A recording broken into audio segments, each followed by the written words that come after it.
Hello tech enthusiasts, welcome back to my channel. Today, we're diving into a bit of tech nostalgia with a modern twist. I'm going to show you how to install Windows Millennium Edition.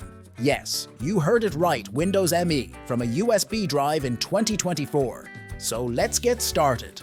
We're going to relive some classic computing by upgrading from Windows 98 to Windows Millennium Edition, Windows ME, using a USB drive. And for this, we'll be using Rufus. Step 1. We'll use Rufus to create a Windows ME bootable USB drive. I'll guide you through the Rufus setup to ensure our USB drive is perfectly prepared for the upgrade process. Once we've got our bootable USB ready, the next step is to configure the computer to boot from USB. This can be a bit tricky, especially on older hardware, but I'll show you how to navigate these waters. We were so close, but yet so far. But there is a workaround to this little memory issue. We have to use switches to set up Windows 98. So setup/is in skip scan disk and /nm means no minimum, which will bypass this error. For being part of the Windows 98 setup was fairly easy. It's just a typical Windows 98 setup stuff that you would see in a typical virtual machine, except of course it's running on physical hardware. So what we have to do to fix this is I just switched over to a different computer, and right now we're switching it from UEFI to CSM. I don't know why it was the other computer, but I think switching to a new computer will help fix that issue, mostly because it actually has a normal BIOS setup instead of the other one, which had that Toshiba setup utility with the mouse. I went off the path that I wanted to, and I just went straight through the Windows NL setup and skipped the Windows 98 setup process. This is the first time I don't do what I say in this video. But in this video, I do that a lot.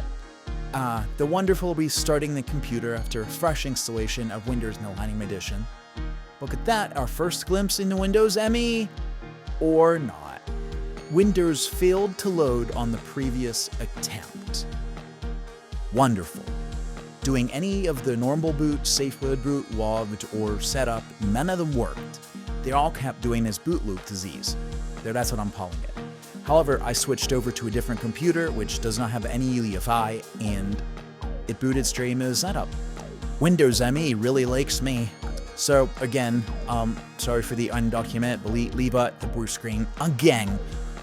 I have to call this as a failure of heck. So I installed Windows 98, we're gonna upgrade to ME. Our issue here is we apparently have insufficient memory to initialize Windows. So what we're going to have to do is we're going to have to change, I believe it's the himem.sys. Well, actually, no, that wasn't what we had to do. We'll end up doing that later, but right now, that's not what we had to do. What we had to do is we have to open system.ini and change something under there. I believe it's the next page change. We have to make it equal 40,000. This is the official thing for getting Windows 98 to 1 with over 1 GB of RAM. It's official from Microsoft. And now we can boot straight into the 98 setup. And Windows 98 saved your information. Everything's been going smooth so far.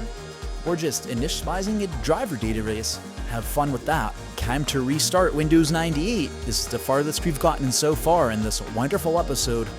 Is that what I think it is? Is that Louis Wergen? We can enter our Windows password, which doesn't even exist. And we're trying to find hardware. And it's the welcome to Windows 98 window, except it's broken.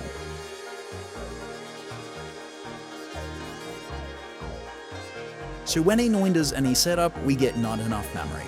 So I replaced himem with himemx and reran setup, and now we can't check the hard drives because that's USB. So as we're writing scan disk and we're rerunning setup, we want it to run in MS-DOS mode. I just clicked yes. And this popped up. I didn't even bother with it. I just clicked OK. And we got the same error. New plan. So we're going to be upgrading from Windows 98 to Windows ME on a virtual machine. So we're going to boot off the USB. How do we do that? Well, we have to set the hard disk to a physical disk. You may be asking, how do I do that? Well, in VMware Player, all you have to do is during the device menu, click Add Hard Disk IDE, and use a physical disk.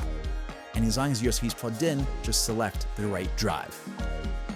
And once we do that, it's ready to boot off that hard disk and be booted straight into our fresh install of Windows 98 2nd Edition.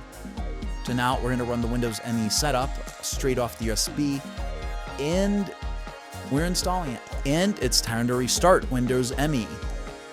And there's our logon screen. We are installing, or have installed, Windows ME in a virtual machine on a hard disk. Time we shut it down and boot it up on a physical machine.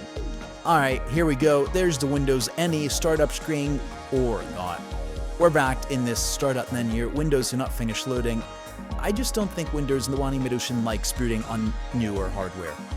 It has to stick with its old Pentium processors and all that good stuff. I think this project's going to be a fail. Thank you all so much for watching. I hope you found this video informative and engaging. If you did, please don't forget to hit that subscribe button for more tech-related content.